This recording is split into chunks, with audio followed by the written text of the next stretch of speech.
segment of the show is brought to you by the PGA Tour Superstore. See why golfers everywhere are proud to call PGA Tour Superstore their golf pro shop. Visit them online at PGATourSuperstore.com. Now back to Chris and more of the show.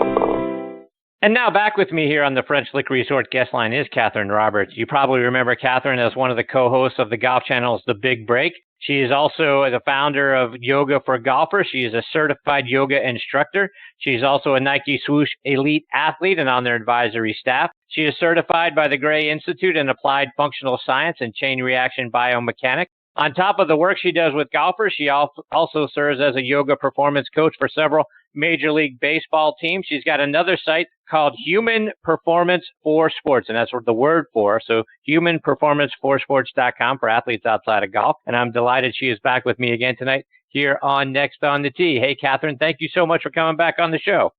Oh, my goodness, Chris. It's so great to be back with you. How are you? I'm fantastic. Catch us up. How are you? What's been going on with you this year?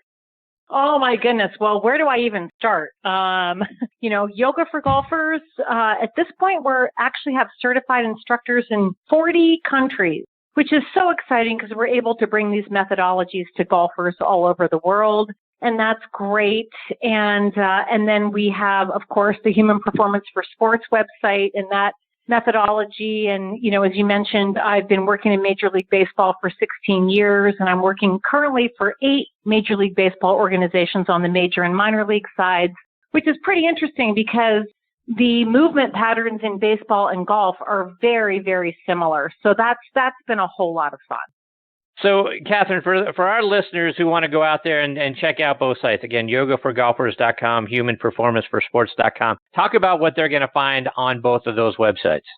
Right. So on the yogaforgolfers.com website, we have a lot of free videos where somebody can just click on to, mobility, flexibility, posture, hip mobility, whatever it might be. And so there's a lot of information on that website. That's also the website where we house the instant videos that people can purchase. So they can immediately start in with the Yoga for Golfers program. So they can start to get more, again, mobility, flexibility, strength, balance, which is really interesting listening to Brian talk about the importance of balance. On that website as well, we have something called the Golfer's Profile, which we've had thousands and thousands of people take this Golfer's Profile. It's up on the homepage. It's on the upper right-hand corner. And what happens, Chris, is that when you hit that, when you click onto that portion, the Golfer's Profile, you will receive a questionnaire. It's only about 10 or 12 questions.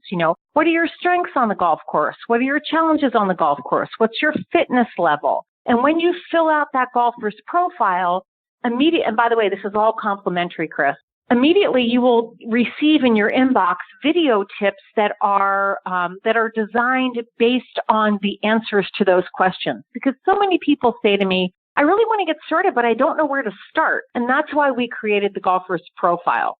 And that's on the Yoga for Golfers site. Sorry, go ahead. And no, I was just going to say, it's interesting that you mentioned that because that's some of the things when people learned that you were coming on the show, I got a lot of feedback about, so where do I start? How do I begin?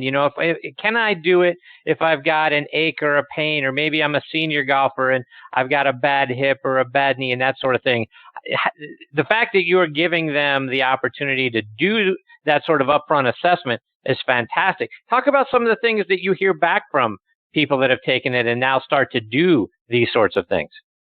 Well, some of the feedback that I've gotten, Chris, has been unbelievable. Guys saying to me, I've had hip pain for the last 3 years and now I have no more hip pain.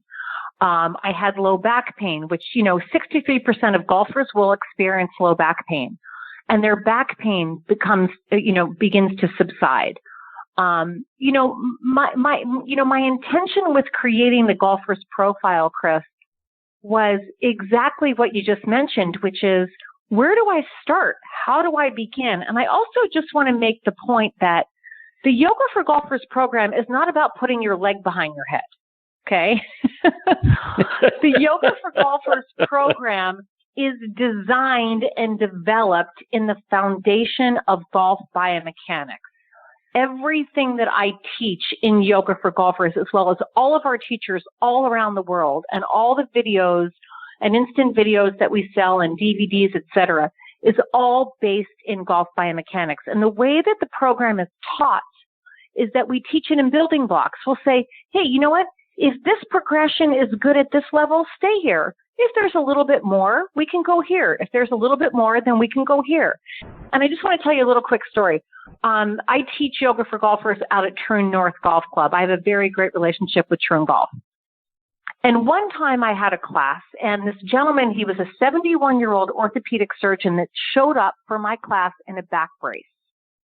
And he said to me, Katherine, you're the last stop on the train for me. This is the last stop because my partners want me to have back surgery and I really don't want to go down that road. So I'm going to give you a shot. Okay. He signed up for the 8 lessons, which is 2 lessons a week. Okay. This is a group lesson, 2 lessons a week for 4 weeks. And his feedback to me was not only was his back pain reduced by about 80%, but he said, I never felt like there was nothing I couldn't do. And I really want to get that across to people, that this is something that's designed to help people of all levels, all ages, people with injuries, and younger golfers that are very, very fit that need to develop, as Brian was talking about, more proprioception, better balance, how to do single leg glute activation, how to create more power. So there you have it.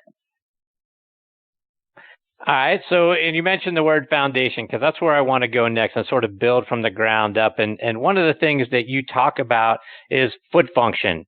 How does foot function help us get in tune with the ground and then therefore develop more power?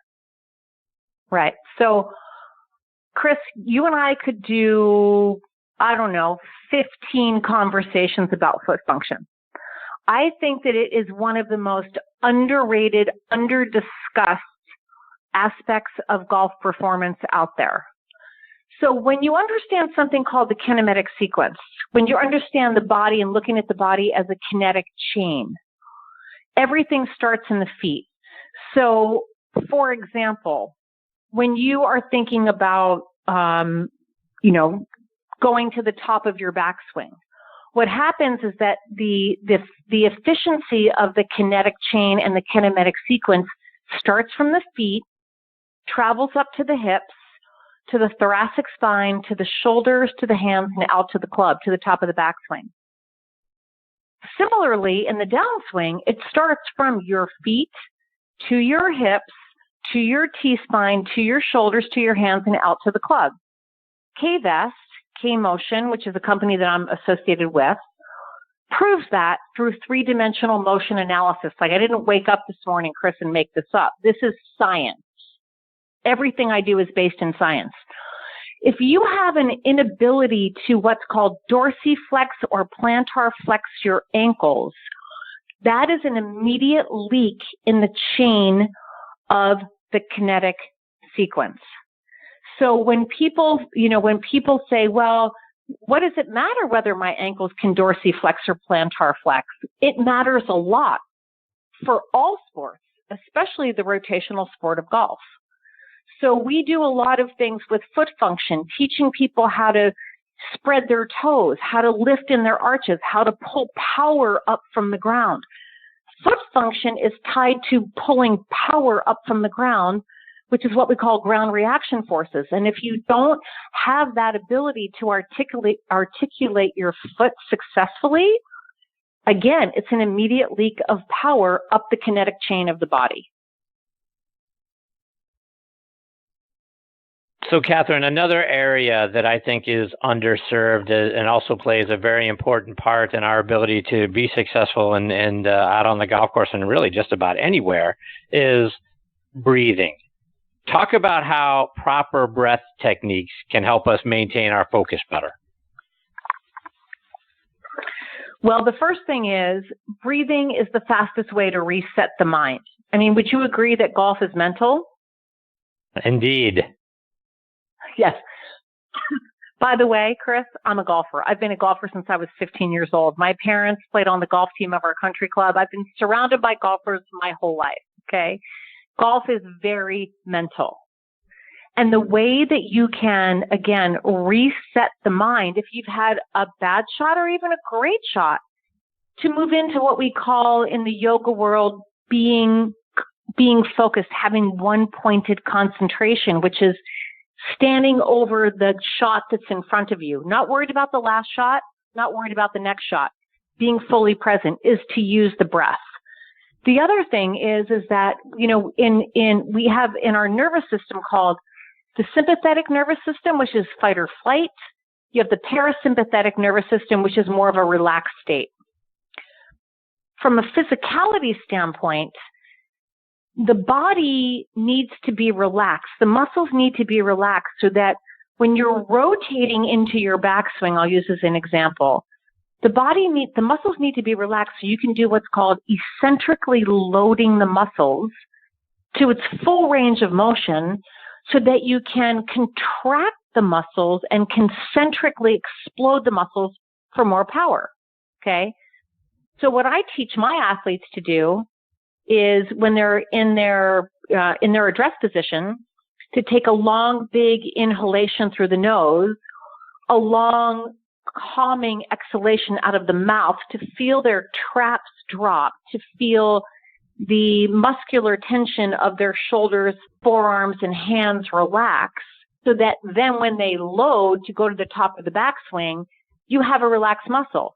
So there's the mental side of it, and then there's the physical side of it. And this is all based in, you know, biomechanics and science, right? So does that make sense? Yes. So there's the mental part and there's the physical part. And I think that you'd be surprised how few people understand how to breathe. The other thing that I do, and Brian talked about this too, about putting too, right? So I travel all over the world working at various clubs, doing full day clinics, you know, 1 and 2 day full day clinics. And one of the clinics that we do is a clinic on putting because people don't really think about the physicality of putting.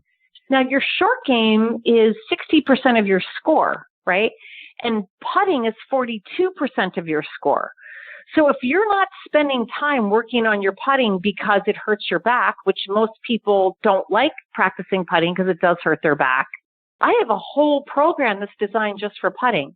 And part of that, to your point about breathing, has to do with breathing. So, you know, when you're standing over that putt, you need to take a big inhalation before you start your takeaway, and then you exhale, and again, your traps relax.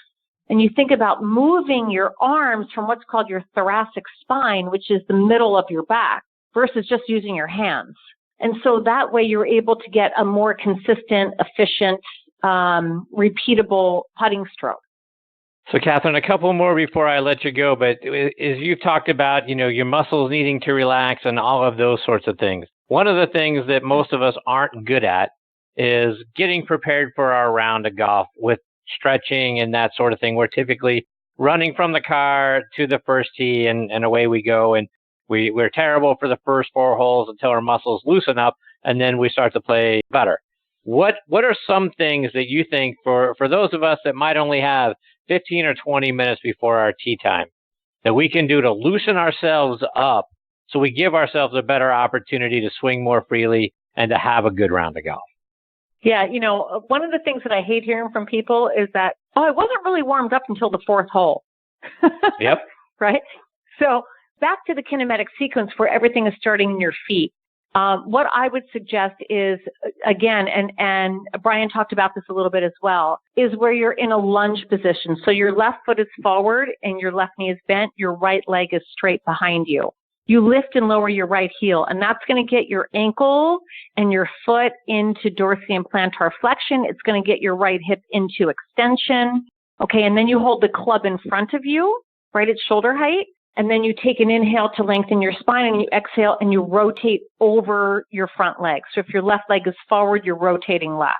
Okay, so I really like that because then that works, again, the whole kinematic sequence, the whole kinematic chain from the feet up to the hips.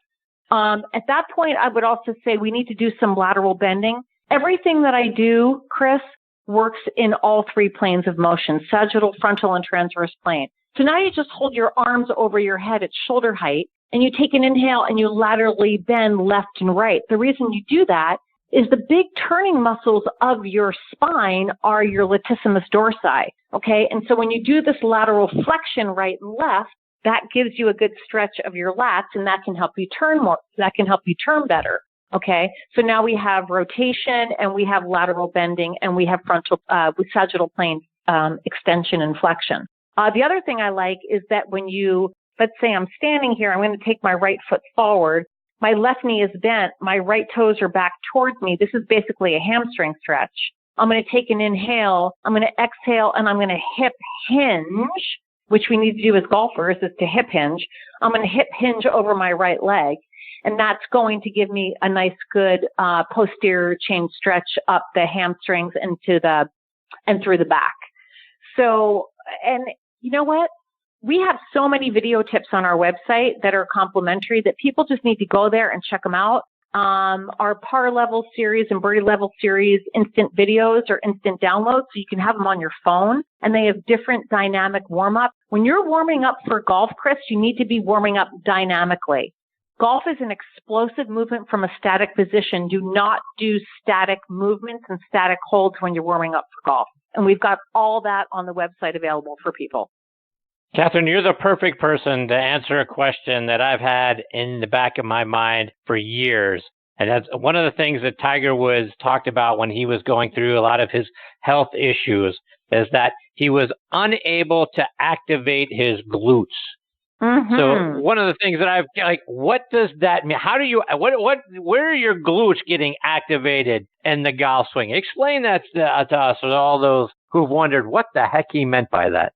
Well, first of all, your glutes are some of the most powerful muscles in your golf swing, and that's because they drive your lower body, okay? So your glutes are your bum, Chris. Like, reach around and grab your bum right now, Chris. I want to hear that right now. All right, I got it. Okay, you got him. Now, let me tell you, this is something that I work with my Major League Baseball players on all the time, and let me just share a very quick way that people can learn to activate their glutes. And this is a single leg activation exercise to target the glutes. Okay, because if you think about this, in the golf swing, the only time where your glutes are activated simultaneously is at address. As you start to begin your takeaway, there is more activation in your right glute than there is your left. When you go through impact, there's a different shift of activation. When you go through finish, there's more activation on your left glute than your right. Would you agree to that? I would agree.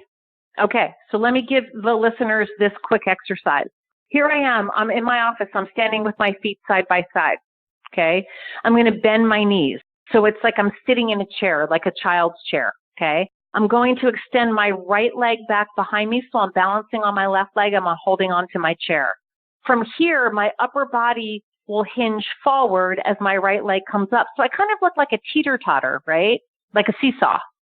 Okay, my left leg is bent a lot. Now from here, I'm going to take an inhale. I'm going to exhale to push my left leg into the ground to activate the glute and to come to standing. I'm going to repeat that 10 times so that I can start to activate that single leg glute activation. And by the way, being able to not turn on your glutes is a real thing. And typically it happens because people have very tight hip flexors. And there's something called lower cross syndrome. So when your hip flexors are tight, it makes the glutes weak. And we live in a society of too much sitting. So the hip flexors are very tight and the glutes are weak. So that exercise that I just shared, which is called, in yoga, it's called a warrior 3 pose. In weight training and strength and conditioning, they call it a single leg RDL, single leg Russian deadlift. But that exercise is tremendous for waking up and activating the glutes. And I would recommend that not just for golf, but for getting up and out of a chair. Well, Katherine, before we let you go, please remind our listeners again about your websites and then how they can follow you as well over social media. For sure. So the website is yoga4, F-O-R, yoga4golfers.com. On Twitter, I'm at Roberts Yoga. On Instagram, I have a different handle because that has to do with my human performance website. So it's human underscore performance underscore for FOR underscore and then the word sports. So human performance for sports underscore between each word. And Chris, every single day on Twitter and Instagram, I am posting video tips. So please follow me. And the other thing is if I'm able to help anyone, shoot me an email and we will get on a call. I do lots of live remote coaching with people all over the world. I look at their golf swing, I take them through an assessment, and then I prescribe them a very highly personalized training protocol. Well, Katherine, you are absolutely phenomenal. So many questions, and you and I were conversing before and saying, boy, we could probably do a couple of hours on everything that you've got going on. So I would sure love to have you back sometime soon, talk more about, the foot function and everything else that can help our listeners be healthier, get more range of motion, and enjoy the game more because you're absolutely spectacular, my friend. Well, it would be my pleasure, and thank you so much for having me on, Chris. Take care, Katherine. All the best to you and your family. We'll catch up soon. Okay, sounds good. You too. That is Katherine Roberts. And I'm telling you, folks, you got to go on yogaforgolfers.com and check out the videos that are available there. To her credit, as she was talking about the different things that she posts. It's fantastic stuff. And I'm, hey, look, I'm raising my hand here. I need help in that area. I tried to do some of those and struggled to get it done, but I know it's the right thing to do for my body. I know it's the right thing to do for my golf swing if I want to, play the game at a decent level as I continue to age and really just feel better in life, just sort of in general. So it's great stuff. And like you said, go on there, get yourself registered and start to get some of that free content. It's fantastic. And I look forward to having Katherine back on the show again. I hope really, really soon.